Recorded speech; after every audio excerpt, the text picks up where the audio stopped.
Okay, so welcome everybody, and I will just start this event here today with the land acknowledgement. So the University of Washington acknowledges the Coast Salish peoples of this land, the land which touches the shared waters of all tribes and bands within the Tuwamish, Puyallup, Suquamish, Tulalip, and Muckleshoot nations. Welcome to everyone for joining us today to celebrate Ross Prentice in this special seminar. And today we are going to have two of Ross Prentice's long-term collaborators and close friends, Tom Fleming and Garnet Anderson, who will be providing the introductory comments. Both have provided many years of scientific and administrative leadership at the Fred Hutch and at the University of Washington. I'll be soon inviting Professor Tom Fleming, but I just want to give a quick introduction for him. So Tom is professor of both of the departments of biostatistics and statistics, and also of the Fred Hutch. He served as the chair, actually, of the Department of Biostatistics from 1993 to 2006. And he continues to provide key leadership both within the University of Washington, but also broadly, providing scientific expertise to multiple groups, and some of them would be the FDA, the WHO, etc. Tom actually has many stories to tell, and one of that I always remember, it is how Ross played an important role in recruiting him to the University of Washington. So with that said, please welcome Professor Tom Fleming.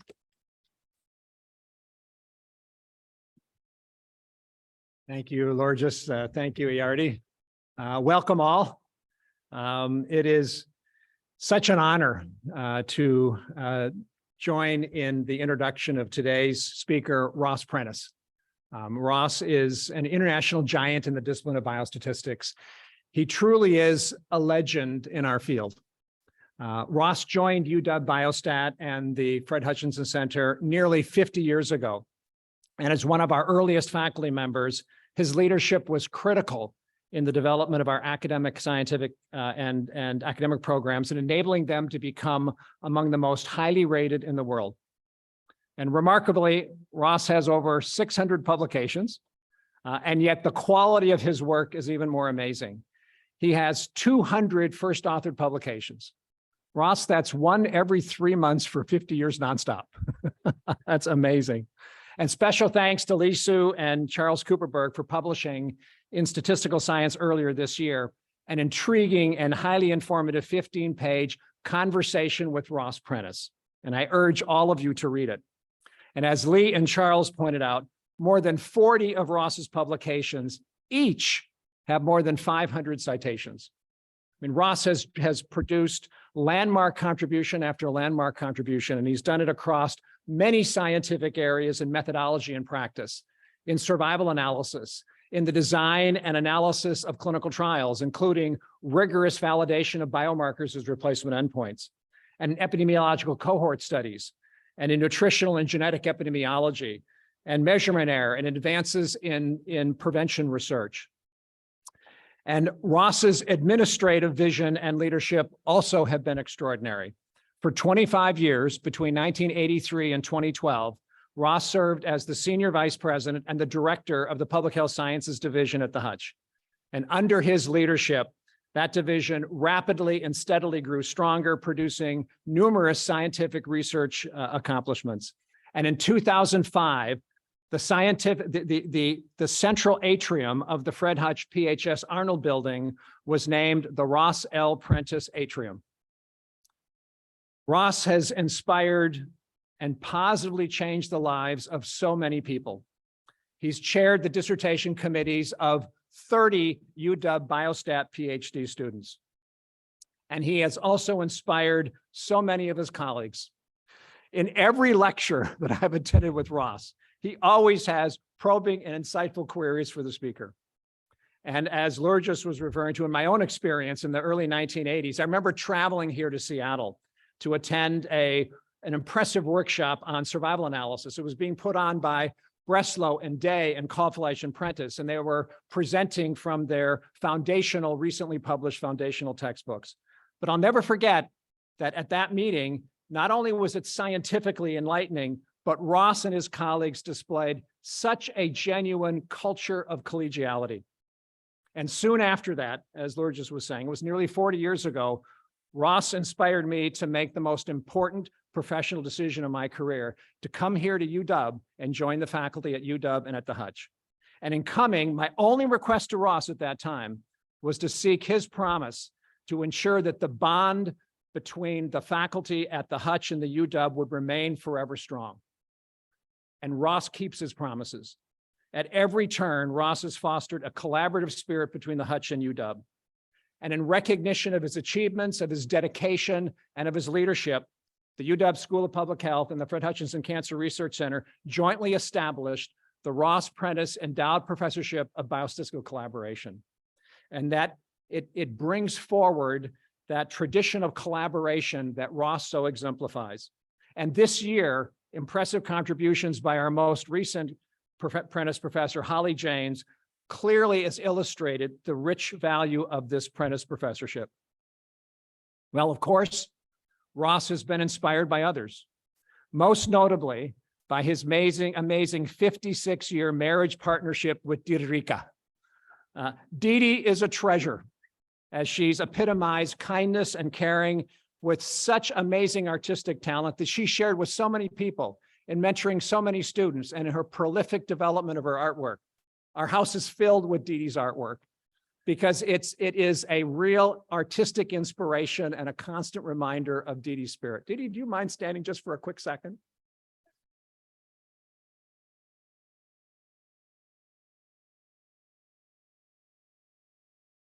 Well, when speaking of Ross's inspirational colleagues, Garnet Anderson surely comes to mind. For the past 10 years, Garnet has effectively continued the strong leadership that Ross had provided as director of the Division of Public Health Sciences at the Hutch.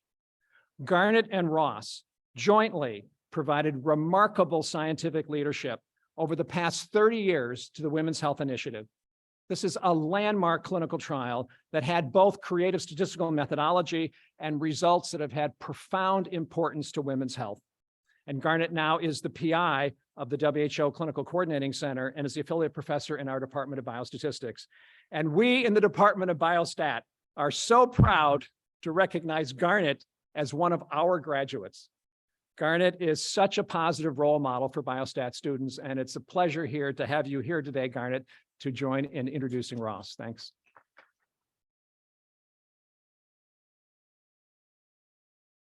Thank you, Tom, and good afternoon, everyone. Thank you for coming to help us celebrate the remarkable career of Ross Prentice. For the last 40 years or so, Ross has pursued two career goals. One was hardcore biostats, to develop methods for multivariate survival. The second was to ensure that the diet and cancer hypothesis was adequately tested. While Ross has made numerous contributions in many areas related to cancer and other chronic diseases, he's maintained a focus on nutrition and health throughout. His leadership in this area represents an inspiring example of the impact that a statistician may have by engaging deeply, consistently, and creatively in a scientific area, and where needed, taking on responsibilities beyond those of data and statistics.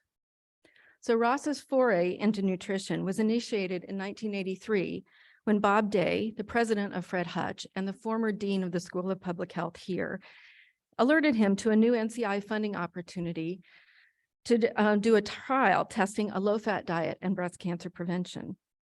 Although Ross had no track record in this topic, Bob encouraged him to apply for the coordinating center. That was in the initiation of a nearly 10-year-long foray journey that led to his application in 1992 for the coordinating center for another much larger project called the Women's Health Initiative, or WHI. The WHI was a signature program of Dr. Bernadine Healy, then director of the National Institutes of Health. Unbeknownst to Ross, and not confirmed until at least 2 decades later, Ross was the only applicant for this award. That should be a little bit surprising because it was a somewhat attractive opportunity. 15 years of dedicated NIH funding to conduct one of the largest chronic disease prevention studies ever conceived of to this day. It was a rather juicy plum. So the secret to this very favorable situation was the fact that Ross was had fully immersed himself in the topic of nutrition and cancer. He had conducted a quantitative assessment of the strengths and weaknesses of the relevant observational data on the topic, identified the methodologic challenges in studying diet, made the case for a full-scale randomized trial, and rigorously considered the design options to improve its feasibility and cost. He worked with nutritional and behavioral scientists to develop a suitable intervention and to test its feasibility in a small-scale randomized trial. And then he went and led an investigator-initiated grant application for a full-scale trial, which was favorably peer-reviewed and scored in the fundable range, but ultimately turned down at the highest level. This effort did not go unnoticed, however. Dr. Healy was aware of the work and made it a core component of the WHI, which she announced in her 1991 Senate confirmation hearings. Ross's track record in all aspects of this research, with contributions from the late Maureen Henderson and others, some of whom are in this room, gave him such a big advantage that no one else thought it was worth competing, despite some keen interest. The WHI low-fat diet provided Ross the opportunity to fulfill his second career goal. The primary results of the trial, which he published in JAMA in 2006, showed a modest reduction in breast cancer risk, which was in line with design assumptions and motivating hypotheses, but not definitive, and so not fully satisfying. Undeterred, Ross has continued to pursue this goal, identifying the questions to be asked, leading and supporting novel efforts to gather and enhance our nutrition data and refine the statistical approaches used to understand the role of diet on health. These efforts have led to insights indicating stronger and sometimes surprising results between what we eat and our health and lifespan, as you will hear shortly. In all this work, Ross has been a remarkable leader, inclusive and respectful of the perspectives of multiple disciplines, courageous and persistent in the face of opposition, strategic and insightful in navigating complex situations, and extremely generous in sharing credit. It has been my privilege to work for and with him these past 30 years and to learn so much from him. And now it's my honor to invite him to the podium to share his recent learnings. Thank you, Ross.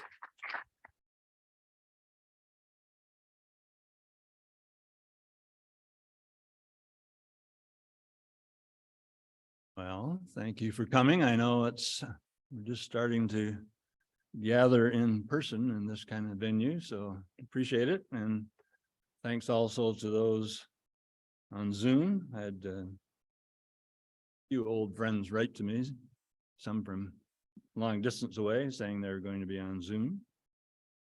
I'd like to thank Lourdes and Yardi and Tom and Garnet and Charles Cooperberg, who's quarantined today, for organizing this event. Much appreciated. I really value my affiliation with the Biostatistics Department in the School of Public Health here. Have and always will. Tom alluded to some great collaborations on the statistical methods area with colleagues here. And when we moved here in 1974, most of my colleagues were based here in the School of Public Health. And so these collaborations, as well as the substantial number of talented graduate students that I worked with, really were a great stimulus for that side of my efforts over all these years that Garnet alluded to. I thought about talking about some of that statistical methodology here, but I thought maybe this would be a school of more of a public health venue, and focusing on nutritional epidemiology might be a better fit. Actually, I thought I would begin with reminiscing a little bit. I'm not going to bother Noel this time.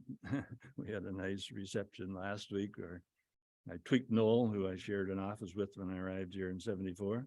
But so thank you for Tom and Garnet. You really did most of the things in a manner that I was going to allude to with a different emphasis. I think back, I think probably one of the best things I did, whether administrative or scientific, was a phone call to Tom Fleming saying, would you like to come here, Tom? And many of the things that Garnet said, attributing them to me, including the role that statisticians can play in collaborative research of the Women's Health Initiative type, actually apply at least as well to her as they do to me. That's really true. So it was pivotal that Garnet was, the youthful Garnet was in 1992, was willing to step up to a major leadership role in the coordinating center, and that became a major leadership role in the national program as a whole, which continues today. So in addition to her leadership over the last 10 years of our Division of Public Health, she continues to be a very key person in the Women's Health Initiative. So let me reminisce very tiny bit. I know we don't have all that much time, but so Tom mentioned my little spouse of 56 years, and also sitting in front of her are some great friends from the Hutch that came over for this occasion. But we moved here in 1974. After being recruited, Dee Dee and I made a house hunting trip, and Donovan Thompson was chair of the department. Donovan wrote to me and said, okay, I'm going to be out of town, but this is where you can find the keys to our house. And this is where you can find the keys to our 2 cars. So that was kind of fun. We tooled around Seattle looking for houses, and Donovan's nice T-Bird. That was excellent.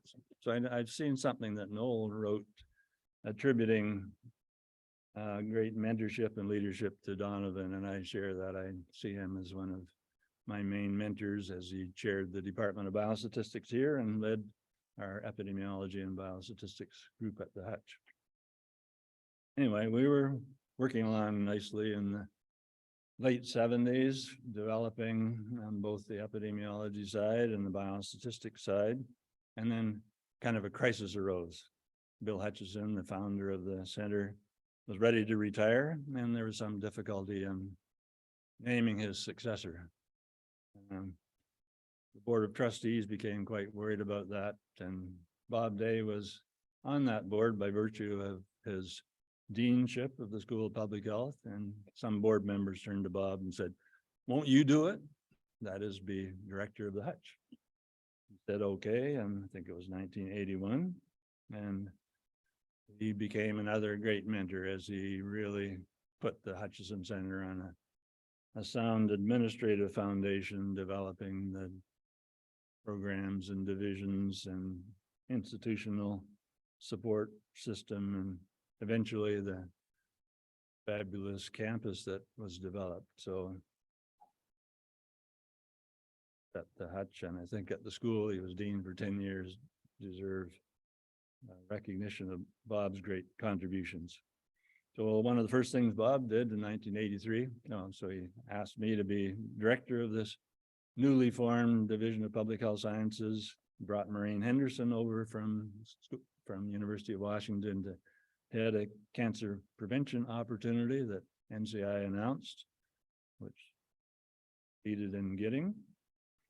And Bob came to my office one day in 1983 and said, then he was on the National Cancer Advisory Board. He said, NCI is going to start a low-fat diet trial in 6,000 postmenopausal women. Can we get the coordinating center? And it said I didn't know anything about nutrition, but I walked down the hall. It was a short hall. We didn't have a lot of people who might head a coordinating center at that time, but everybody was busy. So I said, okay, I'll give it a try. It can't be that difficult. And so we were awarded the statistical center for what was called Women's Health Trial. And we did feasibility studies and never quite could get over the hump to for it to go to full scale. And Garnet told the story of how Bernadine Healy came in as the first female director of NIH and read our 1,000-page R01 proposal that had been pushed aside by NCI and went to Congress and got the initial $500 million for the Women's Health Initiative. So, and as I said, Garnet's willingness to take on a central role there really had a salient impact on what we were able to do as a coordinating center and what the Women's Health Initiative was able to do overall. She worked especially on the hormone therapy side, for which there was a sea change as a result of our clinical trials that we project led to about 15 to 20,000 fewer women getting breast cancer every year since 2002 in the United States alone and others around the world. But okay, enough said. Let's say, well, I was going to say our little trip across the country had Dee Dee and our 5.5-year-old daughter, Marcia, who's going to join for the reception, and her daughter, our granddaughter, Robin, 26-year-old graduate of the business school here and the accountant for Ernst & Young, will be coming too. And our younger daughter, Julia, was 1.5 at the time. So the reason I go through all of that is it happens that today is Julia's 50th birthday. She's not here because she's in Maui celebrating it, but she may be on Zoom. I don't know. I probably can't even tell, but maybe I think she's on the beach with her cell phone. But anyway, so that shows how much of our life and career has been based here in Seattle with wonderful colleagues that some of whom I've alluded to. But let's see. The Women's Health Initiative involves 161,000 women across the country, 68,000. Oh, laptop. Oh.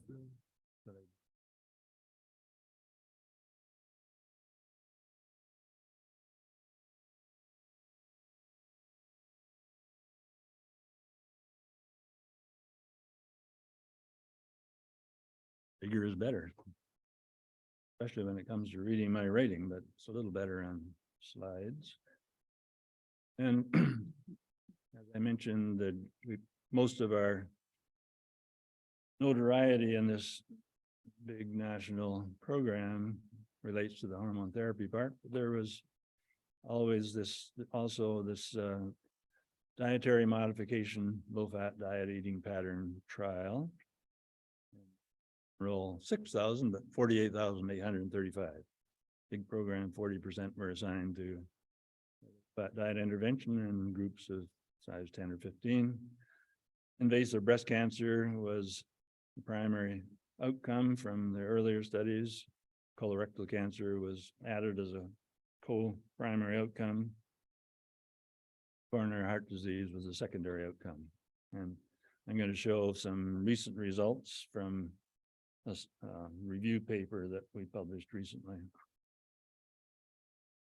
That is, if I can find a way to move to the next slide, I will. Happened that maybe this button here does it. Oh, there we go. So these are the goals of the low-fat dietary pattern trial: reduce the fat via additions to fruit and vegetables and grains.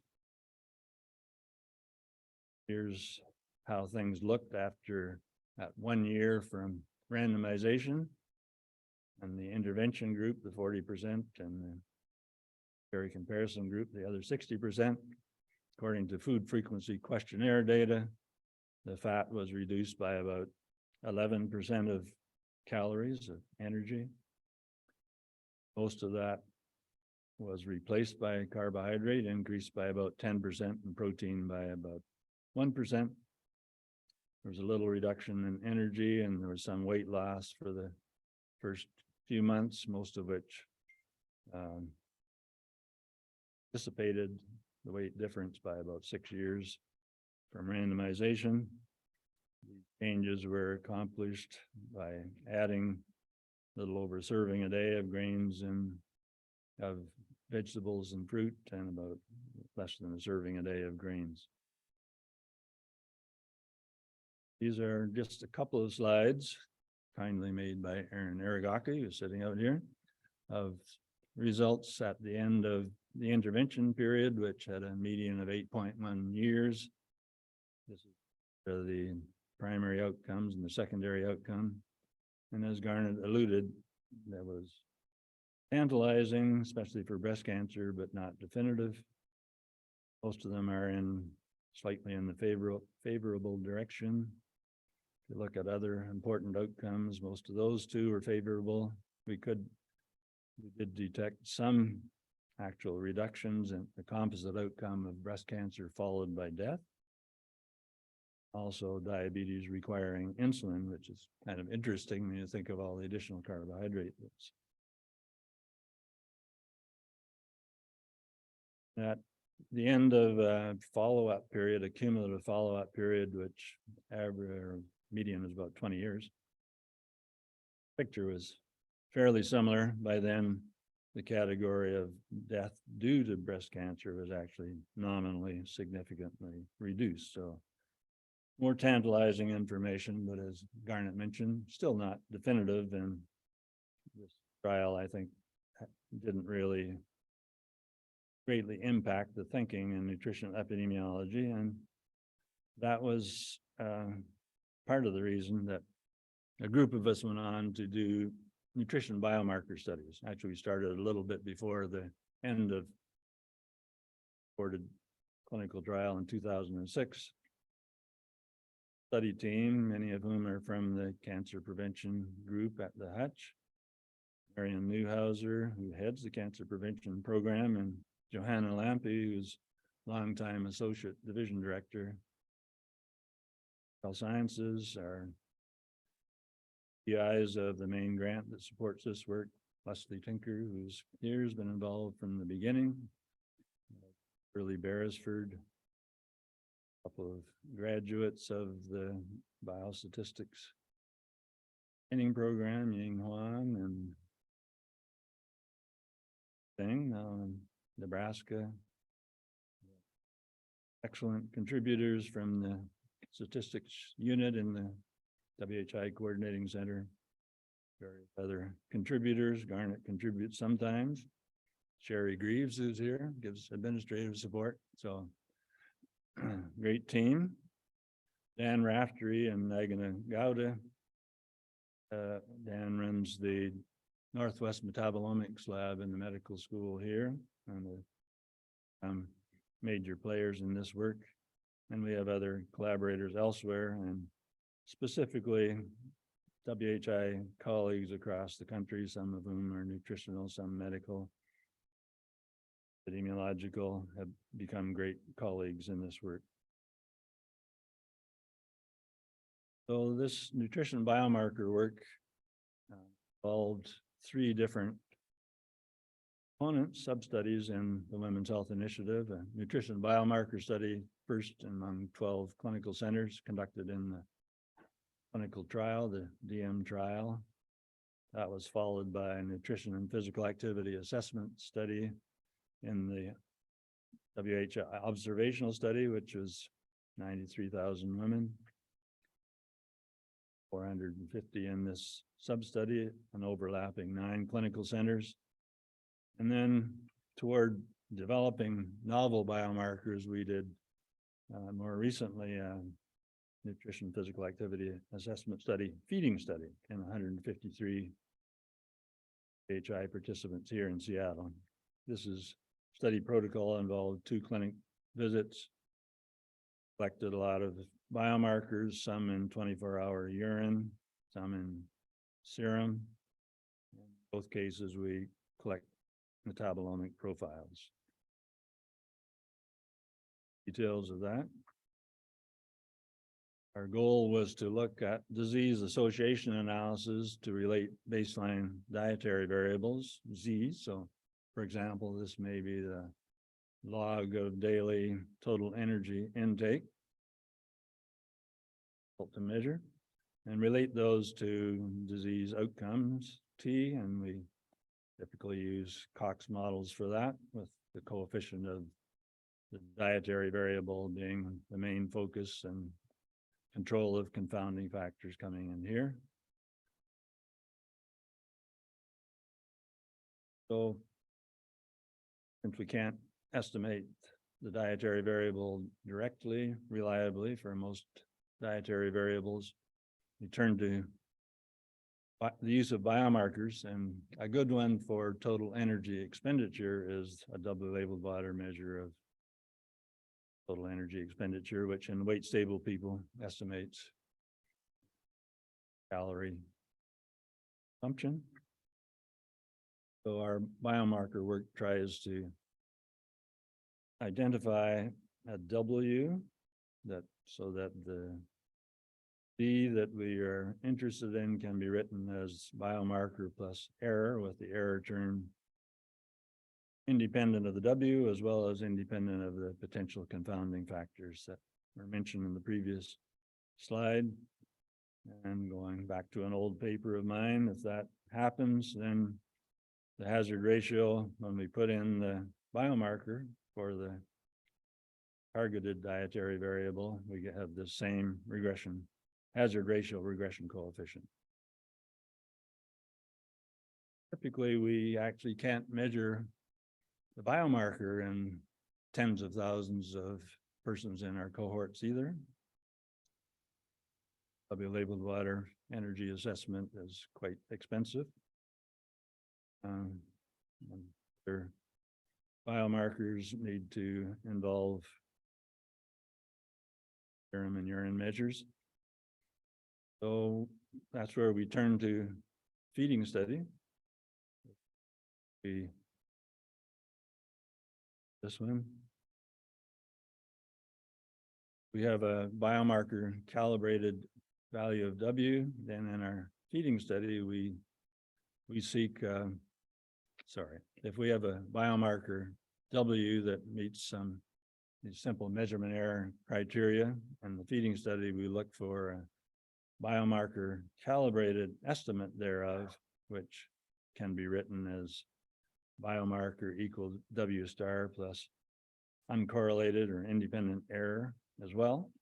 And if that's the case, we can address the hazard or the disease on the calibrated intake W star, which has the same regression coefficient to a good approximation.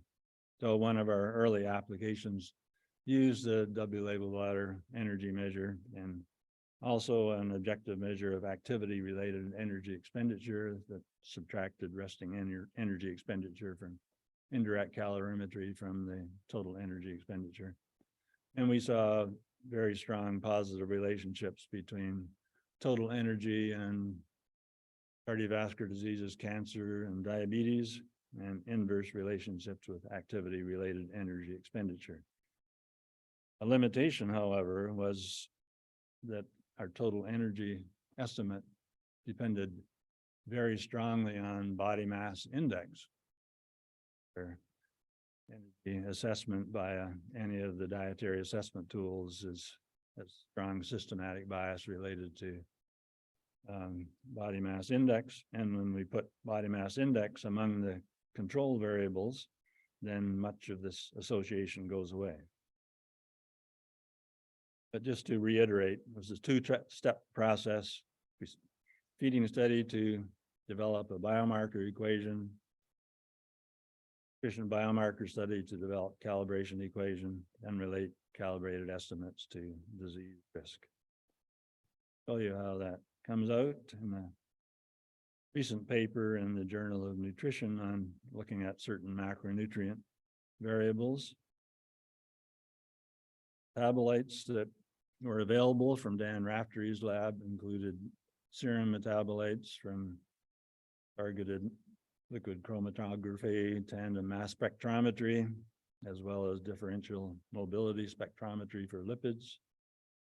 Sizable numbers, the 24-hour urine, NMR spectroscopy, and also targeted, untargeted gas chromatography spectrometry. So altogether have like 1,000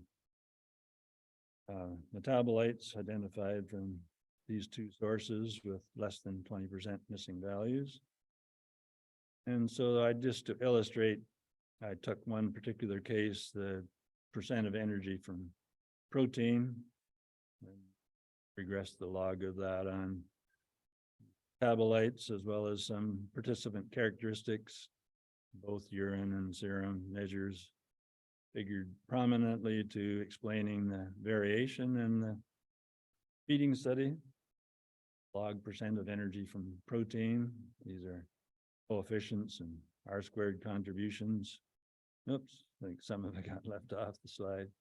But anyway, we do cross-validation to avoid overfitting, and this one gave a cross-validated total R-squared of in excess of 36% or a correlation of 0.6, and that's kind of a benchmark we use because these established biomarkers, including the W-labeled water energy and urinary nitrogen total protein intake, they had R-squareds of 50 and 40% respectively. Then for the calibration step, here's an example with the same log protein density biomarker. And we do an adjustment of the total R-squared there to acknowledge the temporal variation and biomarkers determined by our feeding study, which is only a 2-week feeding period. And these also come up above our benchmark 36%. So then when it comes to disease association analysis for both protein and carbohydrate fractions of energy or densities, we model the log hazard ratio as a linear function of log dietary variables with detailed baseline hazard stratification, long list of potential confounding factors. With this model, a fractional increment in the dietary variable gives us a fixed hazard ratio factor, and that's kind of convenient for interpretation and session for non-statistical colleagues.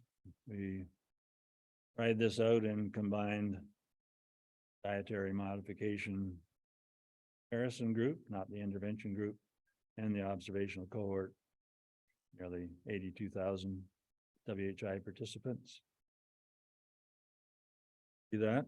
And so on the left, we have analysis with this biomarker calibration using newly proposed biomarkers, rely mostly on metabolomics. And we see for some key outcomes, we actually carry these analyses out for a longer list of outcomes, but we see a reduction in breast cancer risk estimated with a 20% increase in carbohydrate density or fraction of energy from carbohydrate. Similarly, for total invasive cancer, colon cancer, coronary heart disease, total cardiovascular disease, type 2 diabetes, very strong. Without biomarker calibration, actually the significance levels are fairly similar, but the hazard ratio estimates are greatly attenuated toward the null and not big enough to look like associations are very important.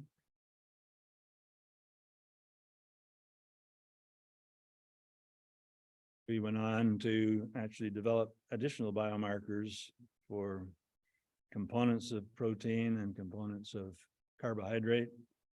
One of those was animal protein density, and these are analyses on the left, and another was the fiber component of carbohydrate, analysis on the right. So here we add to the previous analysis, and I didn't comment that we have here total energy, calibrated total energy included in these analyses. So these can be thought of as a conceptual substitution of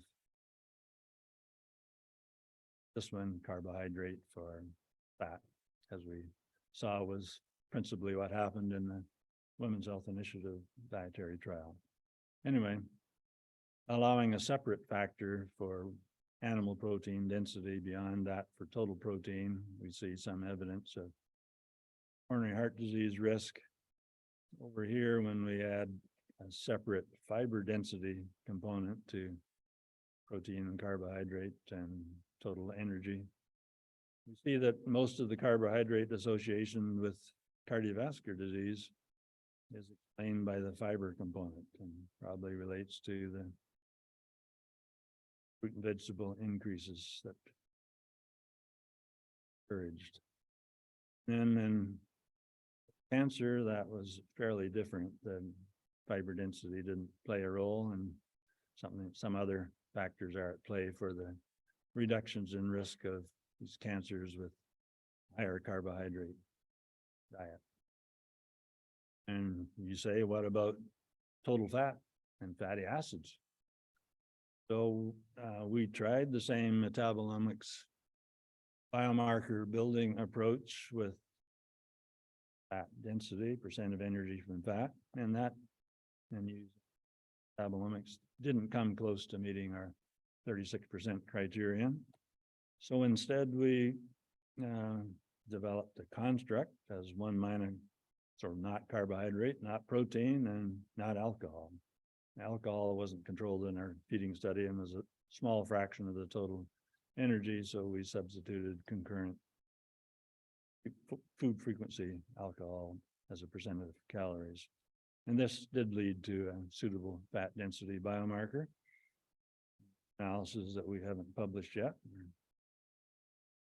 Very soon. And then we considered calibrated fat density in the same kind of analysis. Biomarker with biomarker calibration without now instead of reductions, because it's essentially a substitution of fat for carbohydrate, you see increased hazard ratios for breast cancer and colon cancer and coronary heart disease, total cardiovascular disease, which I didn't define earlier, but it's aggregate of coronary heart disease and stroke along with percutaneous coronary intervention and coronary artery bypass graft. So for type 2 diabetes, whether or not body mass is included in the disease model. So rather strong data coming from biomarker calibrated intake estimates of elevated risk with a higher fat diet, and somewhat different from without calibration. Again, most hazard ratio is much closer to the null. Also done analyses with developing biomarkers for saturated and polyunsaturated fats. The current guidelines for dietary guidelines for Americans recommend substituting polyunsaturated fats for saturated fats. And we do see some positive association with saturated fat, but also with polyunsaturated fat. They're very small compared to the ones that I just showed. And they're not clearly evident beyond control for calibrated total fat. So, but that's partly because of correlations among those variables and confidence intervals getting broad. So probably reasonable to think of that saturated fat particularly is reduced as practical. Kind of my last slide for this fat related component is to project the analysis I just showed, but do so for an 11% lower kind of energy from fat instead of the 20% in their earlier slides, from the cohort analysis with calibrated intakes, and to compare those to the dietary modification trial hazard ratios at the end of the 8-year intervention period. And there's actually pretty good correspondence right on for breast cancer, for example. And you don't expect a complete correspondence for various reasons. One of them is that during the trial intervention phase, there was a very rapid increase in the use of statins. This is an unblinded trial, and we have evidence that some of the women, especially those with prior cardiovascular disease or hypertension, made changes that introduce post-randomization biases toward the null. The intervention group, more of them stopped their statins and fewer of them started their statins than was the case in the dietary comparison group. So probably there's some attenuation toward the null for the cardiovascular outcomes considered here. Diabetes also. And also the timing of a dietary change in relation to implications for disease risk is uncertain for all of these outcomes. It probably takes some years, and that too would attenuate some of these. But overall, we see these results, which we are soon to submit to a medical journal, as mutually reinforcing and suggestive of moderation and recommendation to moderate total fat intake and saturated fat in this population of postmenopausal U.S. women. Already mentioned something about the acid categories. A recent very large case cohort study in Europe in 9 countries. They did careful analysis with self-reported diet and found no associations with total fat or saturated fat or polyunsaturated fat or monounsaturated fat. But they did say when we looked at food groups, we saw both positive and inverse associations. That's quite a found result from their analysis, and one that we shouldn't find too surprising. So in this whole nutritional epi area, we've got our diets characterized by nutrients, and nutrients come in foods and food groups. Those are interlocking. Many of those variables are highly correlated. And if we didn't have any measurement issues at all, it would still be difficult to sort that out.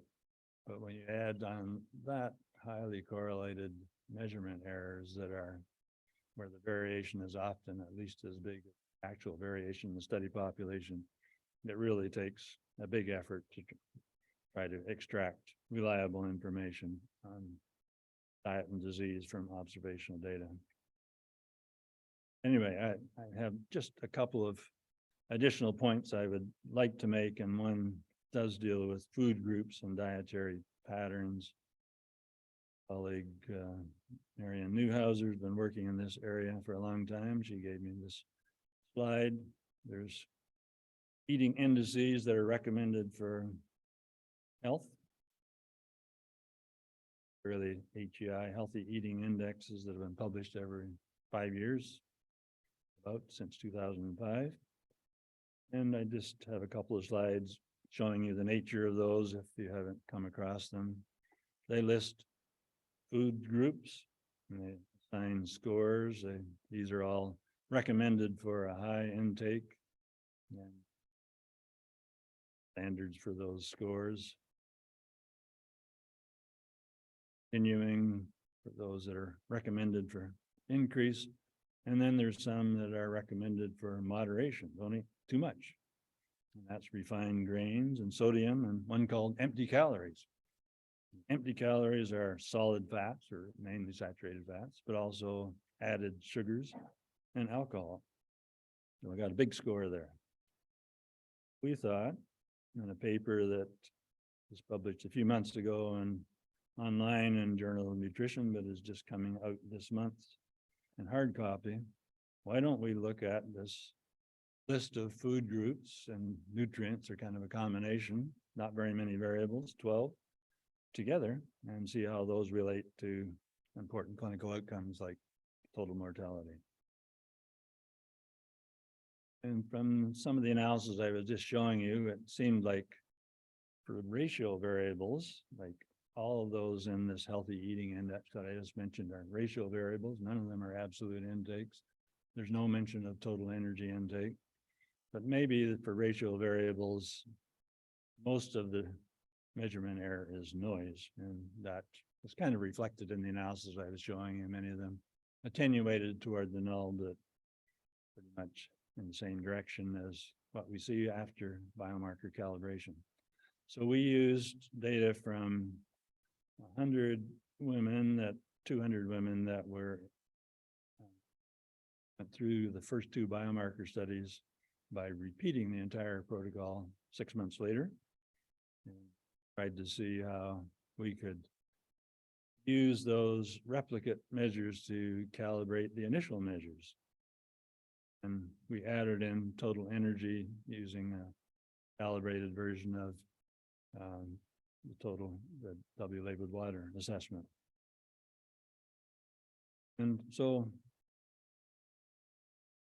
looked at that, and I have, this is to make you say, stop with all these numbers. And I'm not going to go over them, but we do joint calibration of these, I guess, 12 or 13 variables.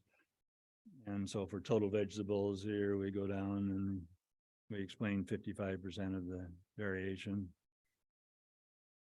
by this list of variables and some study subject characteristics. In most cases, that earlier dietary measurement itself was a strong contributor all the way down the diagonal of this large calibration matrix. Continue on for these variables until we get to empty calories. Oops. Don't have a strong positive coefficient there. In fact, it's not even positive. It's nominally significantly negative. So the earlier empty calorie measure from food frequency does not at all predict the replicate measurement 6 months later, at least in the presence of these other dietary variables. Some other variables like saturated fat do a much better job of that. So we said this one doesn't calibrate well, so we're going to leave it out of our subsequent analysis. And this single slide does show our subsequent analysis on the left without BMI and the total mortality model. See some modest improvements for 20% increments in the dietary variables, the food groups. Adverse for saturated fat, favorable for monounsaturated fat. Very strongly unfavorable for sodium, really important aspect of the diet. But we also found refined grains, that one that was recommended for avoidance, moderation. We got about the same coefficient as we did for whole grains. So this is not definitive, but provocative and further study. Total energy variable we added also contributed a lot when we added BMI to the analysis. But that went away for the reason that I mentioned earlier. Our total calibrated total energy depends strongly on BMI. So that total relationship of total energy to chronic disease risk is a big gap in nutritional epidemiology, and that needs to be elucidated. And second last. So we also, in this same analysis, said, well, let's define our own empirical healthy eating index from the Cox model that gave the previous slide. And we cross-validation, change the sign so that a high value would reflect better diet, and compared second through fifth quintile to the first. And we saw a pretty strong cross-validated total mortality hazard ratio trend, considerably stronger than when we use the HEI scores that I showed earlier. And most of that improvement came from the addition of total energy.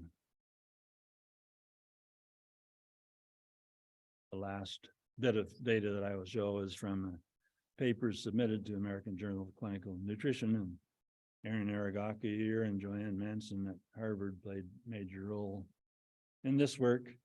you said, well, we've done these 3 biomarker studies, altogether 1,132 WHI participants with double labeled water assessments. Why don't we view that as a cohort and see if we can avoid this calibration and look directly at this biomarker in relation to this case, total mortality? One limitation is that the biomarker estimates total energy expenditure, and what we're interested in is total energy intake. So that's something that hasn't been addressed in the use of W-labeled water.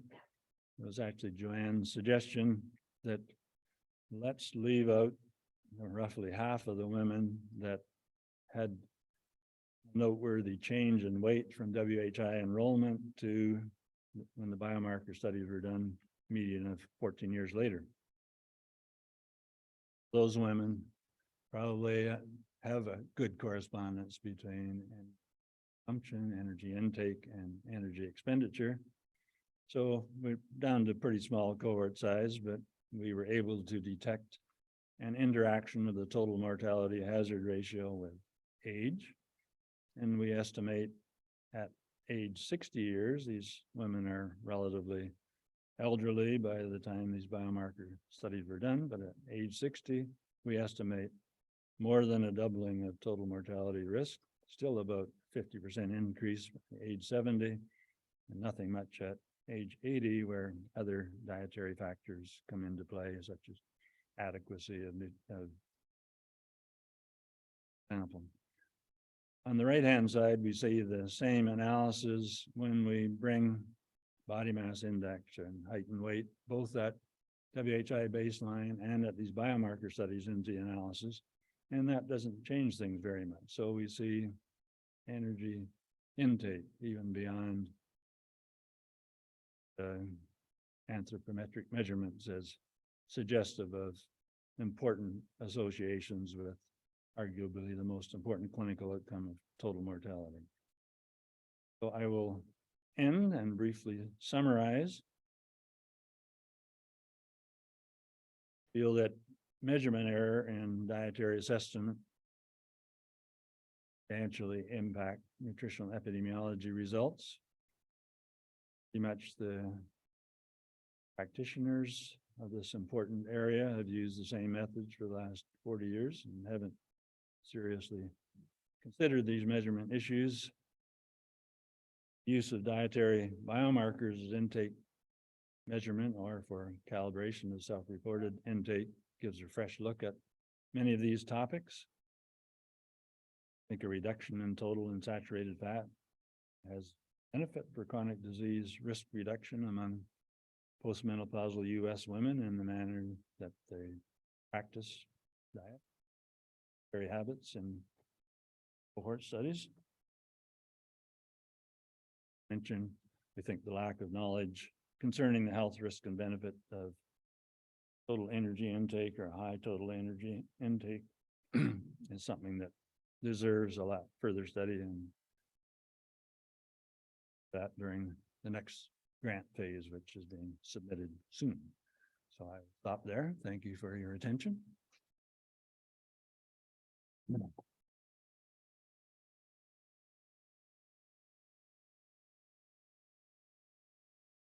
you help me with questions, Yardi? Questions. So if you're on Zoom, feel free to raise your hand. We will be able to pose your question directly. If you're here, the question is long, you might want to.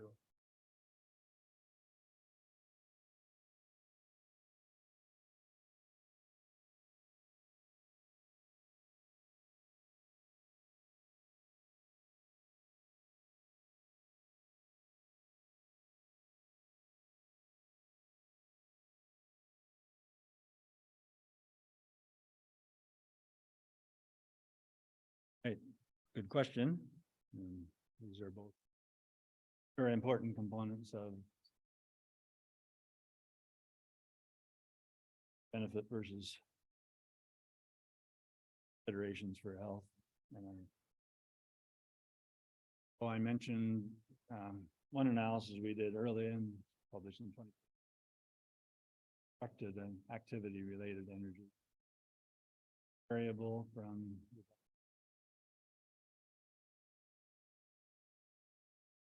direct calorimetry and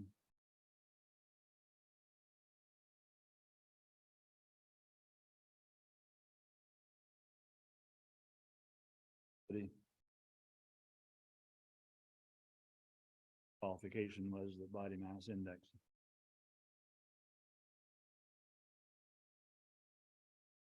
Andrea LaCroix, who was in our coordinating center for a long time. Large ancillary study in WHI that's been looking at effective measures take using accelerometry.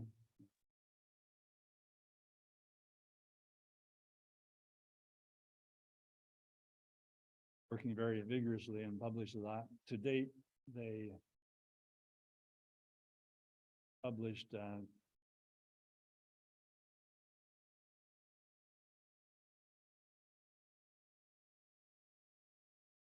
places. And to do so, but it's an important topic and it's entertained from various directions.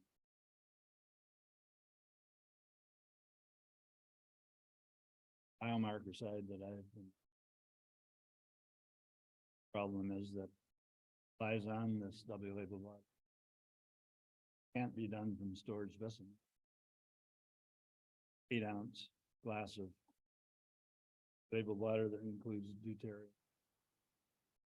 That's several hundred, 2 or 300.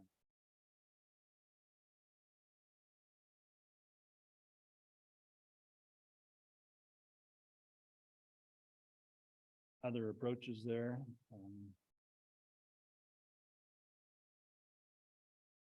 Biases and active. Influential as they are for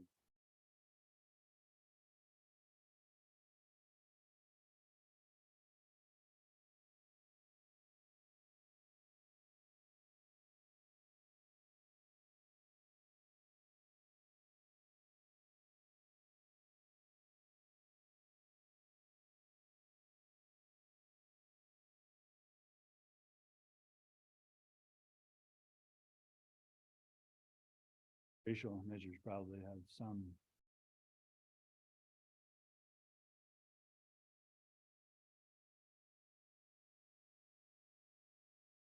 evocative is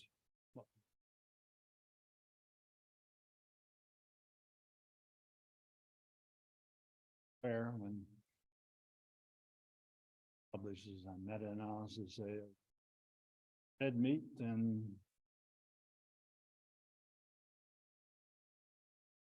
DNA association. There's a great outcry from the national epi community, and they are very. But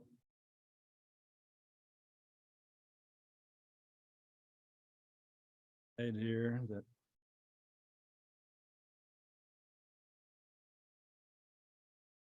on here another recent effort where we used metabolomics.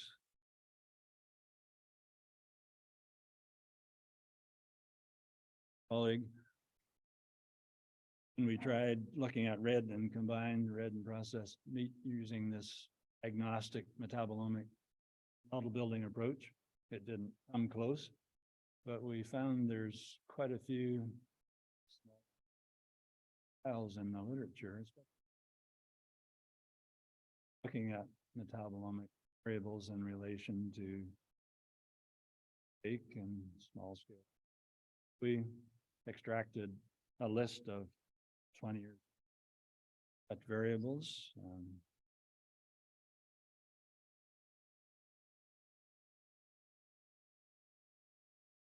Carl was very helpful in doing that. And we found, when you don't have the penalty of having 1,000 metabolites, but have plenty to work with, we could identify a biomarker meeting reasonable criteria. Found positive associations between red and combined red and processed meat with various chronic diseases, including. But we also found when we made an allowance for other dietary variables like sodium intake, saturated fat intake. Come from the red and processed meat, but significant associations largely disappeared. Lots of potential for further work using novel data sources and bringing biomarkers into the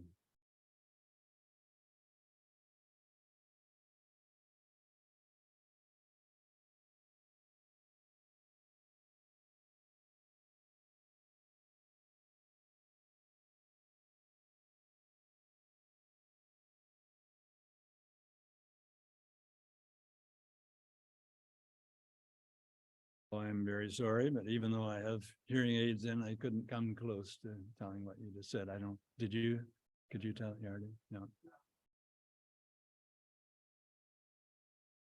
Would you mind?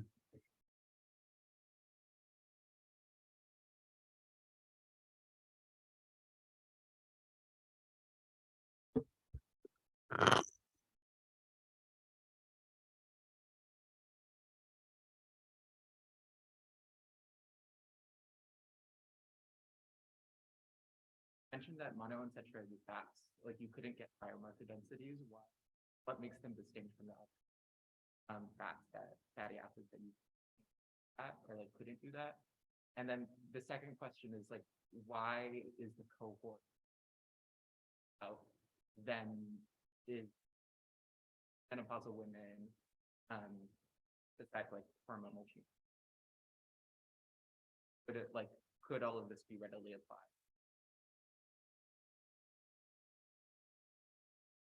Good question, both. So the first one on why couldn't we find a biomarker via these methods for monounsaturated fat? In fact, it didn't come close to meeting our criteria either, just like was the case for total fat, and we went that other construct route. Also the case for total energy. Probably a common thread running all through there. It may relate to the choice of metabolites that happen to be on these platforms, or maybe metabolites aren't adequate for developing a strong signal for the saturated fat categories or for those other ones. So those are good questions. We don't have a lot of experience at trying to work around the initial lack of success using the agnostic approaches, but the red and processed meat example might be one. If we search the literature for scale studies that would give us a targeted set of metabolites, we might do better even for monounsaturated fat. Then your second question, what about postmenopausal women? Also, we're still interested in men. and those are good questions. You know, the reason that big program focused on postmenopausal women was, at least in part, because large cardiovascular trials had largely been constructed in men, partly because they're at higher risk for heart disease than women. But there was kind of a general lack of focus on postmenopausal women, postmenopausal versus premenopausal, because the disease rates are considerably higher and making it more practical to conduct studies that are big, 48,000, but not 400,000. But the needs, the value is postmenopausal women, and dietary factors, physical activity factors over the lifespan are likely quite influential in risks and benefits, and my view should be major targets for our public health research community. Well, there has been some discussion. What about a men's health trial? And it wouldn't be difficult. I guess maybe it would be more difficult to get compliance and dietary intervention. But that suggestion never really generated momentum as yet, but who knows? Next generation.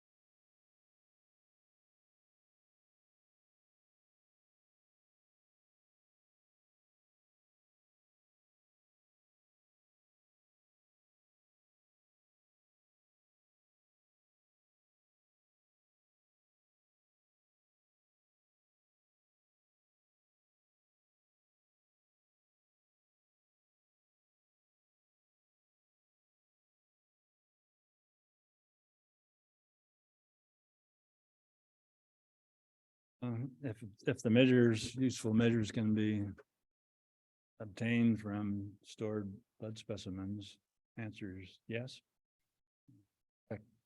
Measures you're describing or the exposures you're describing, that's the case. There have been, it's a big advantage of these large cohorts. The purpose of the observational part of the Women's Health Initiative to generate these kind of studies from a large database and from stored specimens. Stored specimens at least 2 points in time for virtually all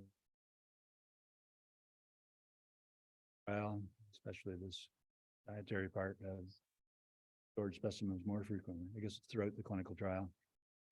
So there's at least 200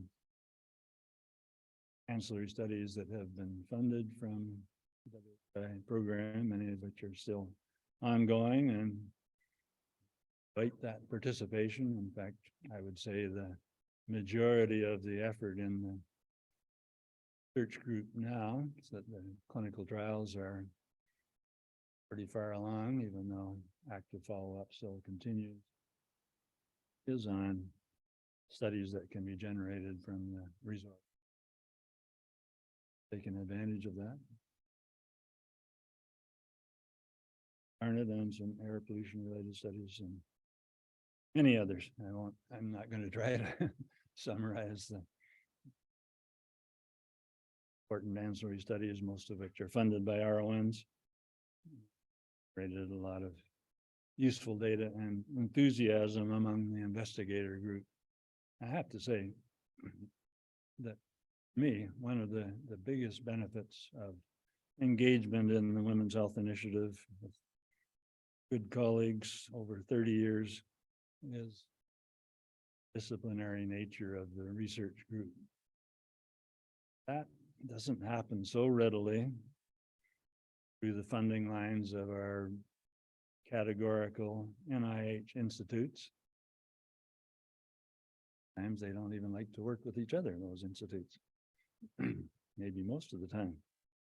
But as you know, there's big growing pains in this kind of, it's actually contract supported research effort where we don't get to see other people's proposals at the beginning, and it takes a long time to get to know others' capabilities. But over time, that becomes very rewarding, and just by osmosis, you learn some of the basics about many areas beyond the ones that you might bring expertise in. So you become a better trained investigator, but more than that, you start to see opportunities kind of at the border between clinical outcomes and so on that can generate needed, valuable additional research. So I think we need more of these cross-institute efforts. But in public health,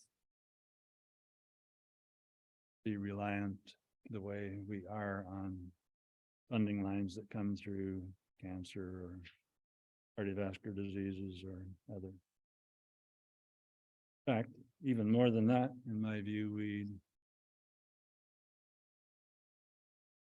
would be strongly motivated to try to articulate a population science research agenda. I think we probably do it better on the infectious disease side than chronic disease side. That engages our community in a manner that people are not getting together routinely. Prevention the same way that, say, oncologists or cardiologists do through their communities as they together formulate treatment regimens and plans. We need something closer to that in public health. So that takes some time and commitment. We in Seattle have as large a group as just about anybody, and encourage that to happen. I made a few preliminary inquiries of people that I thought were leaders in health prevention area a few years ago. To a person, every one of them said, yes, we need that. We'd like to be a part of it. So it just takes some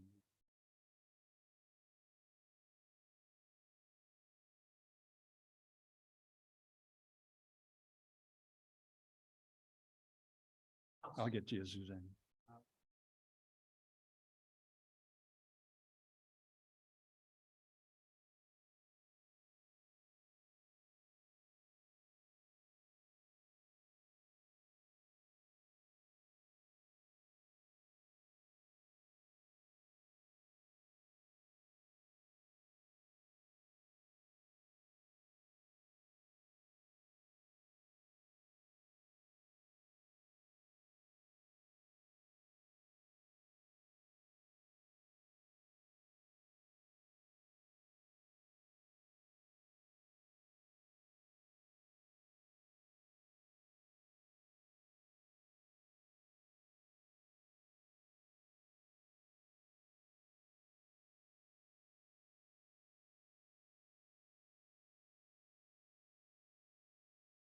Updates on that.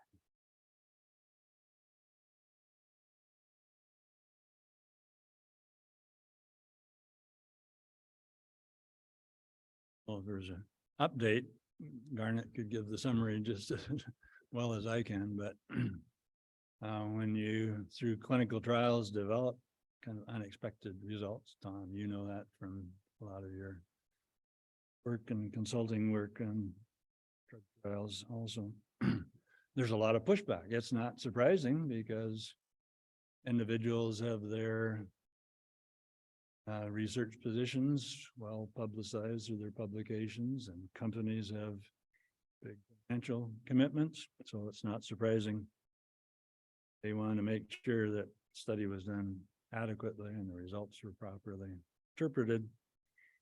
So in the case of menopausal hormones, Garnet kind of took the brunt of what we had to do as a coordinating center.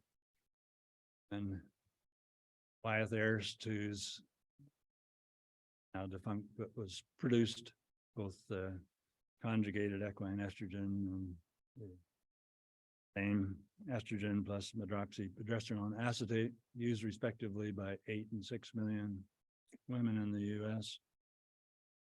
These results came out, bottom really fell out for them. Gynecologists were all very angry with us because their practices were very upset. That was their main way of linking postmenopausal women into their practices. And these women were calling up and saying, "What's going on here? These pills you've been giving us, now we are being told cause more problems than they help."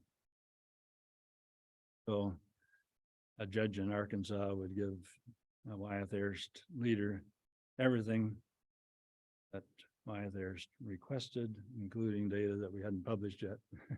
We had to redact. I had about a team of about 10 people or so that were redacting confidential information from records for months in order to pass it on, and Wyeth Ayers statisticians could their own analysis and find anything adverse, and eventually they settled based on adverse breast cancer finding, which actually was not a surprise. The observational data suggested that that would be the case, and observational data didn't make the breast cancer distinction, where the combined hormones that had the medroxyprogesterone acetate, the progestin included, had a strong adverse breast cancer impact, and the estrogen alone turned out with long follow-up to have a fairly strong risk reduction for breast cancer. There's an important message there. The subtleties of the mechanisms that might be at play. Possibility, and it's supported by quite a bit of animal research and basic research, is that progestin acts as an anti-inflammatory. Estrogens alone, they mount an immune function attack, leading to apoptosis of undetected breast tumor cells. Old clinical trials going back to the 60s and 70s, where high-dose estrogen was used as kind of a last line treatment for advanced breast cancer. And some of those women, like 15 or 20%, actually got better. And a lot of support for that kind of notion. But you might not be thinking when you add in a progestin to an important preparation of that type, which took place in 80s, early 80s, following the research that some of us published, led by Don Smith, the gynecologist here at Virginia Mason. Groups that found elevated endometrial cancer risk. Noel did a lot of work on that topic too with estrogen alone preparations. The progestin was added in to protect the uterus, but it does a lot more than protect the uterus, unfortunately. And see that those same kind of results even in the oral contraceptive preparations. So it suggests a lot of caution, I think, with products that are put on the market for healthy persons, where an adverse effect that's fairly small can overshadow whatever preventive benefit you're looking for. So you have to balance that with, at the same time, the likelihood that these major chronic diseases are substantially preventable if we can find the interventions that can do that. Some of those might be pharmaceutical, and long-term, hopefully most of them would be.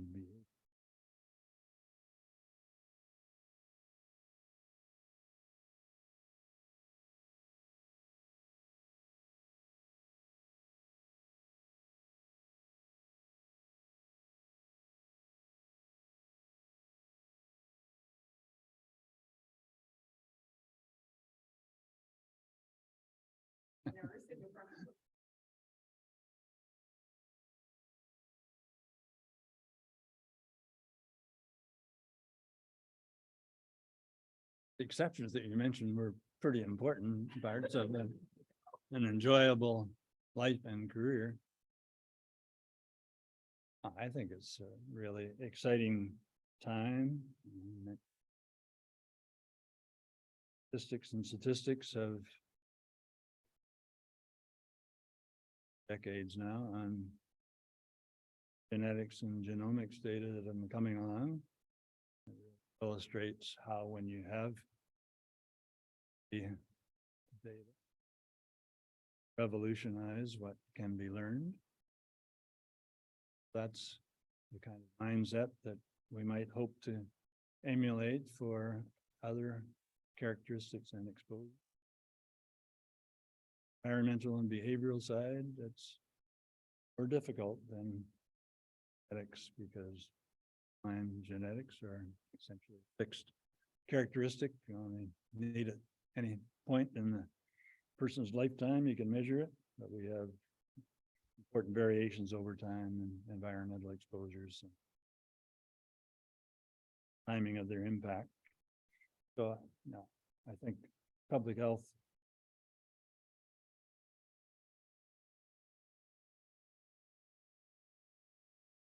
ended and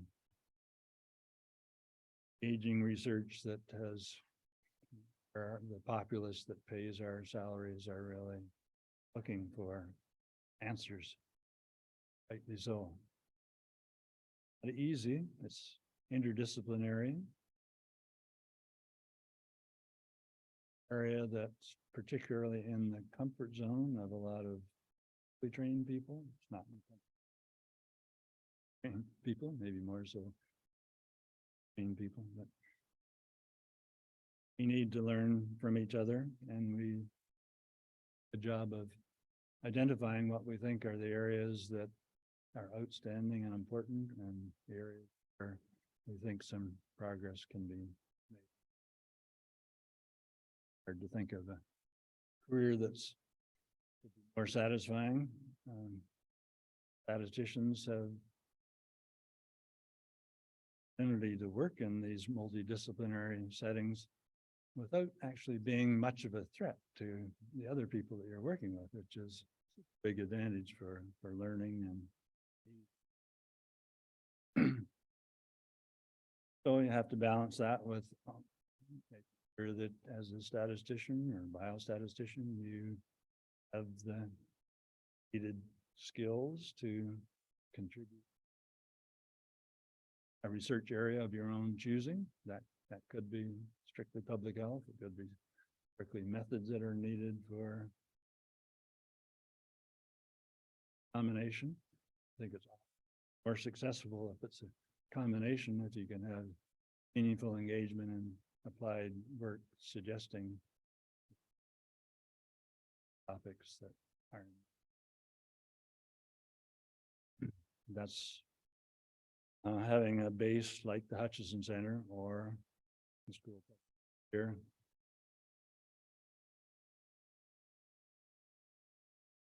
Helping to identify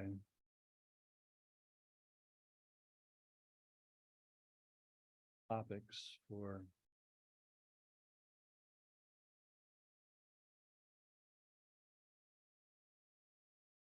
natural environment for learning about those reasons it and societally important topics, and you have a chance to learn without even having to work too hard. I know, speaking to the choir here for many statisticians, because you're all doing it for a long time.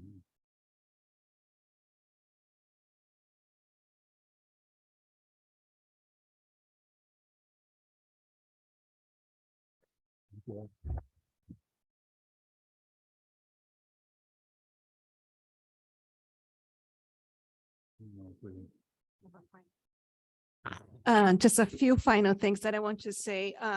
So thank Ross for all of the contributions that he has done in for public health and specifically, particularly to biostatistics and epidemiology. We have some gifts for you here, and also honoring for being partner of the department, a member of the Department of Biostatistics, and of course of the School of Public Health.